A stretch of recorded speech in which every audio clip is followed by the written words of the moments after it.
So here we are in the MILUIM. We started off in the night DRUSHOT. We got involved in the concept of the Kad Shalos. So when we got that is the Yichud of Kad Shalos, which takes place over the course of 3 days. It's Kitzonius, or that's the wrong way to say it. It says Acharayim, Ponim, Panimim. That's the second day. All the things that go along with Panimius, which is really leading up to the Yichud, and it talks about a Yichud that takes place in the Chek of Abba V'Ima. We'll see that a little bit. He says, but then on the third day is actually a Yichud that takes place, and there's machlektim about when it takes place in all of these different times. Now, in the meantime, you had the regular 24-hour cycle, and then he also adds in another one. There's a Yichud that Kad Shalos. He says a prati, which means what? You look in it more deeply and you see what's actually in these mochin. It starts out with ma de ben and ma de ma. I think it's ben de ma and the ma de ma, and then goes on. I'm not going to go into all the different parts. Let's see. It's ben de ma de ma de ben, and ben de ben. There you go. So I was able to do it. So those are different. I don't really understand them 100%. Those are the names of the Malchim themselves, and actually their letters and counts. So it's a little bit beyond me. So I'm just reading it and trying to listen to what he says. Now he's been talking about. Now he's talking about what happens on the second day is what we call the Dormita, the Nesira, and the Asas Balayla that takes place at nighttime. Now, if you're talking about Kad Shalos, it takes place during the course of the whole day, which would be the day. This is Panemius coming into Hakavanot. So he said, so he's got another thing he's looking at here, exactly what happens at this time. So be'inyan the dormita v'chanesira and the asas b'layla and the scares b'drush and nizker, so that dormita, the nesira, and that takes place at this time, we said Haniskeres Bedrush Hanisker. So later on in Os Yud, apparently in this section, in this section or in the next section, I don't know. Yud and Sham Ola B'Sham B'Katsara. Who's this? The Drush is Secha B'Mayrecha B'Inyan Dormita B'Chanisira Chanas B'Parts of Kad Shachal Kolo the Yom Base. Okay. But there are those who write that besides this. Now I'm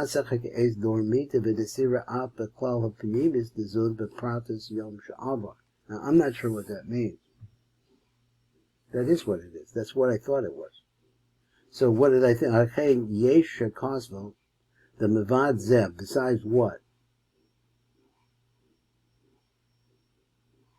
Besides the Dormita and so on and so forth that takes place there.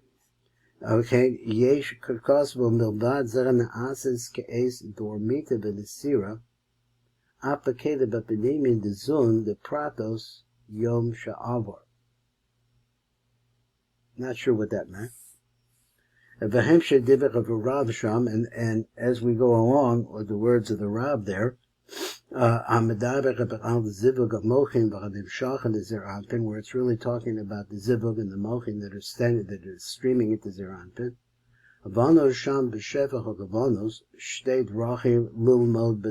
We have 2 different ways to learn from what he's saying.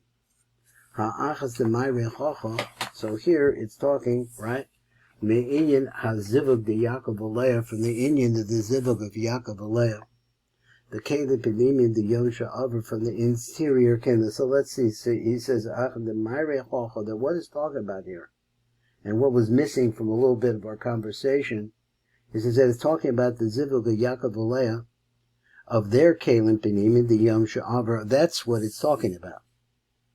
Of Yaakov Aleah, who have a Yichud after midnight.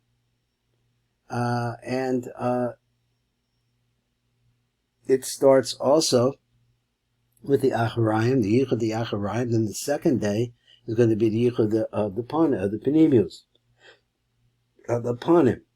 And the Asibachatz is a line which is going to take place at midnight of the second day. V'hamshachas hamochen v'hamorim kan ha'guvana the hamochen deponim. So what we're talking once again about is the mochen deponim. V'haderek ha'sheni, see, and the second way is ha'shachas guvana kan la'zivug dekli v'rucha ha'na'aseh b'chatzis halayla b'zun dekadsha ha'koilo. So this is also going to be, though, at the same time. La'zivug dekli v'rucha ha'na'aseh b'chatzis halayla b'zun dekadsha ha'koilo. V'hamshachas hamochen amura kan heim hamochen shebekablim zun b'chek abba v'ima l'tzorach hazivug d'bi Yerushalayim. Well, I kind of got the idea there. Let me translate it. I guess I'm working on it, so I might as well publish it. So let's see what it says. Shekavana kan l'chazivug. The kavana here is the zivug, the kli v'rucha. They call the kli of rucha. This is putting male and female for the very first time into intimacy. And when does it take place? To this zone of Kadsha. Now, I'm assuming that he's talking about the yichud that takes place after midnight, because he can say after midnight, that it's taking place between Yaakov and Leah, not Rachel and not Yaakov and Rachel. So we're talking about the yichud of Kadsha, and it starts at that Shahakola, the Yom Beis. So then it produces mochim. Where are they talking about? It is the normal way. This is that the yichud, it's not possible for them to have the yichud in their state right now. They're too exposed. So therefore they have to go back into a protected place. It's like being in the attic of your parents who are just guarding the whole house. And you can make a yichud there. There's a yichud that takes place. It's not the ultimate yichud, but it is a yichud. To be a Rishonim for the purpose of the next day, which in this case of Yaakov and Leah is kind of come back around to the nighttime of the third day, where there's actually going to be a yichud. Now all of this has lots and lots of details that are not mentioned over here, and he's saying that you have all of these different yichudim taking place at the same time. So be aware.